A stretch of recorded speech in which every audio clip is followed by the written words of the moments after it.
Here at the UC Davis greenhouses, some amazing research is going on. Amongst the wall-to-wall plants, there's one researcher hard at work.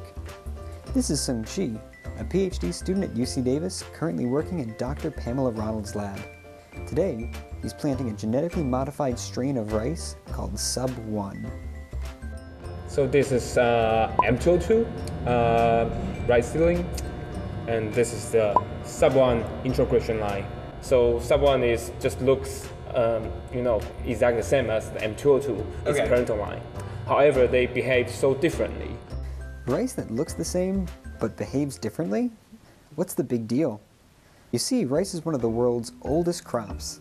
The first accounts of rice farming date back to China in 2800 BC. It has since become the world's second highest produced food with over 40,000 different varieties in cultivation. Most of the world's rice is produced and consumed in Eastern Asia. In 2012, for example, over 400,000 tons of rice were consumed. Rice is a grass-like plant that is grown in semi-flooded fields. The water acts like a protective blanket, which helps the plant survive temperature changes and prevents the growth of weeds. However, if a bad storm comes through and floods the plants completely, well, after a few days of being underwater, the rice will die.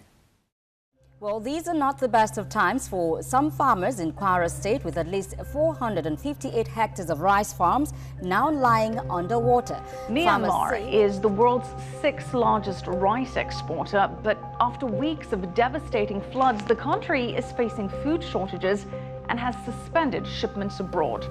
CCTV.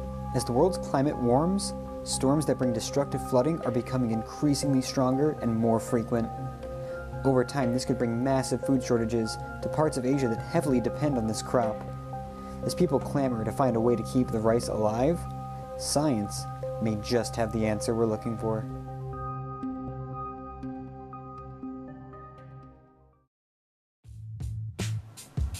It's a regular day at a grocery store in the city of Davis. People are picking up their favorite fruits and vegetables. Many of these foods, however, didn't used to look like the way they do now. Years of selective breeding have changed the way many modern foods look.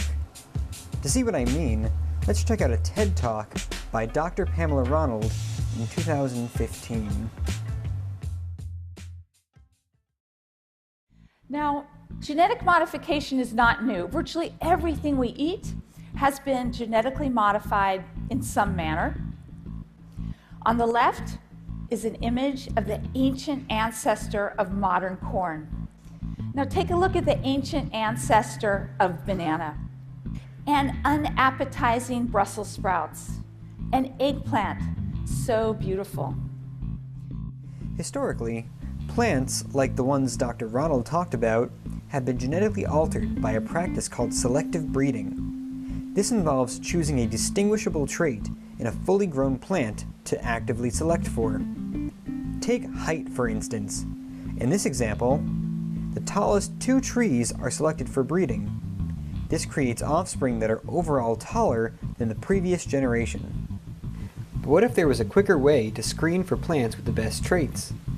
Another screening method, called marker-assisted breeding, utilizes DNA-based technology to rapidly determine which offspring have desired genes.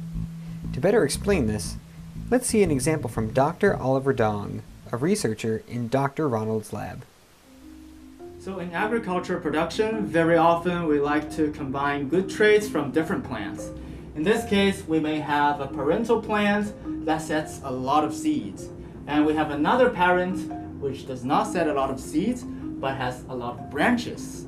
Basically, we cross the 2 parents and we identify in the following generations the progeny that has combined good traits from both sides.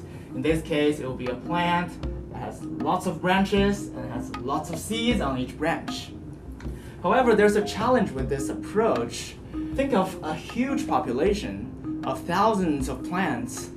How can you determine which one is the best one that contains the best traits? That's why we need a better method called marker-assisted breeding. So agricultural performance of plants are usually linked to traits that are encoded by DNAs.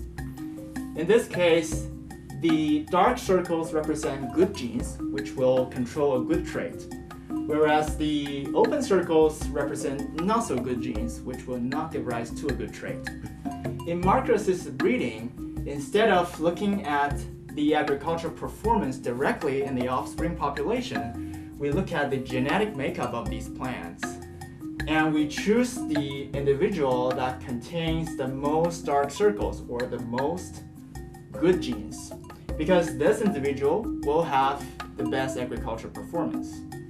And this method allows scientists to quickly select the best individual in a relatively short period of time compared to traditional breeding. This is the method that Dr. David McKill, a rice breeder at UC Davis and the International Rice Research Institute, used to develop the original Sub1 rice strain. First, a submergent-tolerant rice strain, FR13A, was crossed with a variety of Swarna rice. Then the hybrid was crossed back to Swarna and selected over many generations to clear the undesired genetic background from FR13A. What we're left with is a robustly growing strain of Swarna rice that can withstand flooding for up to 2 weeks. Back in the greenhouse, Sung-Chi is ready to begin his submergence experiment. First, he transplants germinated M202 and M202 Sub1 integrated rice seedlings into a large submergence chamber. He then fills the whole container with water until the rice plants are completely submerged, and then leaves them for 2 weeks. This simulates a potentially destructive flood. There's going to be a lot of sand, a lot of soil, a lot of dust, and a lot of insoluble materials anyway in the water, which blocks the sunlight. All right, so that makes it even worse. As the plants go underwater, it's all up to the Sub1 gene now. If it does what we think it should, then those plants should survive. In 2007, Dr. McKill and the International Rice Research Institute led a field experiment with a strain of rice, IR64, that contained the Sub1 gene. On day 25, the fields flooded for around 17 days. As the water began to clear, we see that many of the regular IR64 plants have died, and those that survived have severely stunted growth. In contrast, all of the IR64 plants containing Sub1 survived the flood. The whole plot is full of healthy rice plants, while the regular IR64 side has only sparse patches of growth. The final harvested rice piles show us a wonderful result. The yield of IR64 Sub1 rice is double that of plain IR64. Sub1 has saved the day. With that successful test, Sub1 varieties of rice exploded in popularity throughout Asia.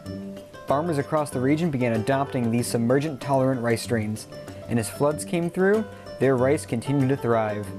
In addition, they claimed the Sub1 rice tasted just as good as their traditional rice strains, further boosting their adoption by other farmers. Let's listen to the story of Mahaja, an actual farmer in East India who planted Sub1 rice.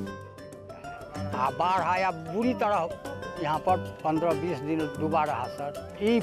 यदि स्वर्ण सरना वाला प्रजाति यदि बाढ़ में रहता तो इस बार बच जाता होता। Currently, there are over 5 million farmers in Asia growing Sub1 varieties of rice, which has brought food security to over 70 million people across the continent. Just one piece of business is left. How did Sung-Chi's experiment turn out? Well, 2 weeks later, he's back in the greenhouse measuring his submerged plants. He measures each plant's height while they're still submerged, and then drains the water from the tank. He then removes the plants one by one to observe their overall health after being underwater for 2 weeks. As we stand them side by side, a familiar sight once again greets us. Unmodified M202 is limp, yellow, and struggles to stand. Sub1, however, is sturdy, green, and towering overhead. In conclusion, it's clear to see the winner. Sub1 truly is a triumph of marker-assisted breeding.